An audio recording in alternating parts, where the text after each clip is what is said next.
In the annals of rock and metal history, few bands have achieved the longevity, reinvention, and sheer impact of Metallica. From their gritty beginnings in the early 1980s underground thrash scene to becoming one of the most recognizable and profitable stadium acts on the planet, Metallica's journey is nothing short of legendary. Their evolution has been marked by triumphs, controversies, reinventions, and resilience. They didn't just ride the wave of heavy metal, they built the tsunami. This is the story of how Metallica transformed from underground thrash kings into global stadium giants, shaping the future of metal while constantly redefining themselves. In 1981, a teenage Danish drummer named Lars Ulrich placed an ad in a Los Angeles newspaper looking for musicians to jam with. James Hetfield answered the call, and together they formed the nucleus of what would become Metallica. Heavily influenced by the new wave of British heavy metal, NWOBHM, bands like Diamond Head, Motorhead, and Iron Maiden, they infused that style with punk aggression and American speed. With Dave Mustaine on lead guitar and Ron McGovney on bass, the early incarnation of Metallica began gigging and writing. It wasn't long before they replaced McGovney with the more skilled Cliff Burton, and ultimately kicked out Mustaine due to his volatile behavior, replacing him with the now iconic Kirk Hammett. In 1983, Kill 'Em All dropped like a bomb. With tracks like Whiplash and Seek and Destroy, it defined the new genre of thrash metal. Fast, raw, and unforgiving, Metallica's debut was underground rebellion incarnate. It didn't chart, it didn't get radio play, but in basements, dive bars, and tape trading circles, it was gospel. Metallica's next two albums took their ferocity and channeled it into something more sophisticated. 1984's Ride the Lightning featured improved songwriting and musical ambition. Songs like Fade to Black introduced melody and emotional depth, while Creeping Death and the title track solidified their epic scope. Then came Master of Puppets, 1986, arguably the greatest thrash metal album of all time. It was heavy, complex, and thematically rich, examining addiction, control, and mental health. Tracks like Battery, Welcome Home, Sanitarium, and the monstrous title track pushed the boundaries of metal while maintaining brutal power. But just as Metallica were reaching their creative peak, tragedy struck. In September 1986, during a tour in Sweden, their tour bus skidded on icy roads. Cliff Burton was thrown from the bus and killed instantly. The band was devastated. Rather than disband, Metallica chose to carry on, hiring bassist Jason Newsted. Their next album, And Justice for All, 1988, reflected their grief and anger. It was dense, complex, and coldly technical. Songs like One tackled the horrors of war with haunting precision. Yet the album also became their commercial breakthrough, aided by the chilling black and white video for One, their first music video ever. Still, Metallica wasn't done evolving. In 1991, Metallica released Metallica, better known as the Black Album. It was a sharp left turn. Gone were the 9-minute progressive compositions.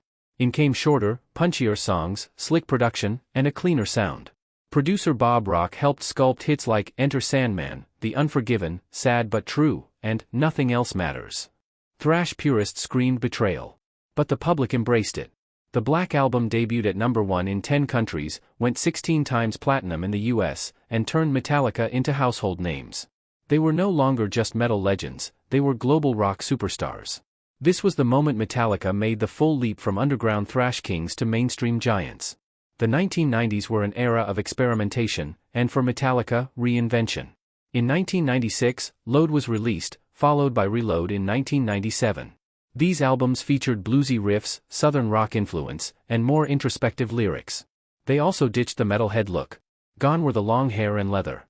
In came short hair, eyeliner, and alternative fashion. For some fans, this was the ultimate betrayal. But Metallica didn't care. They were chasing artistic growth. Songs like Until It Sleeps, King Nothing, and Fuel demonstrated a band willing to alienate some fans in order to push their boundaries.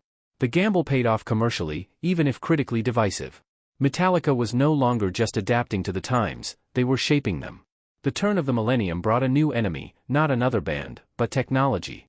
In 2000, Metallica famously sued Napster, the peer-to-peer file-sharing service that was giving away their music for free. The lawsuit, spearheaded by Ulrich, drew massive backlash.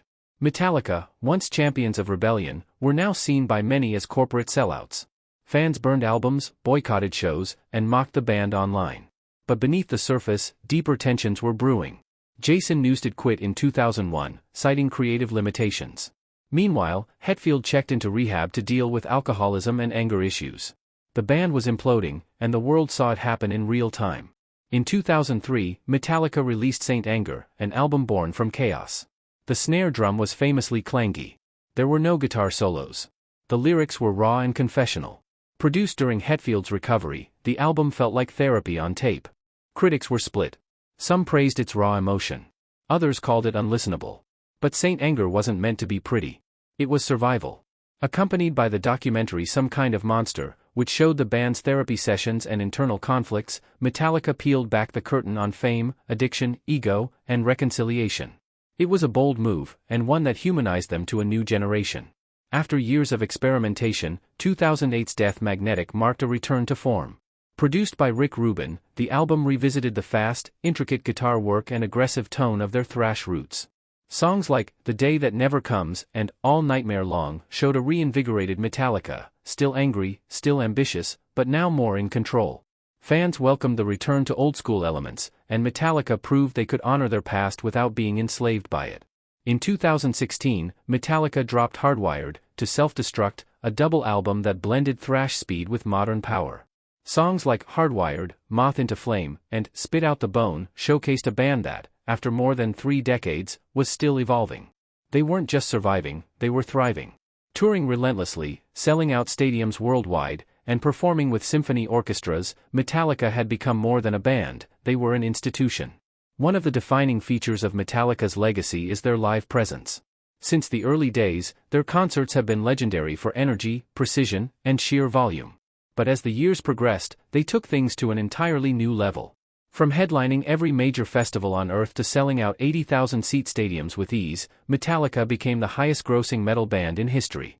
The Worldwide tour alone grossed over $430 million. Their collaborations with the San Francisco Symphony, S&M, S&M2, further solidified their versatility and vision. They didn't just survive the changes in the music industry, they dominated them. Metallica's control over their career has been nearly unparalleled. In 2012, they left Warner Bros. Records and launched their own label, Blackened Recordings, taking full ownership of their masters.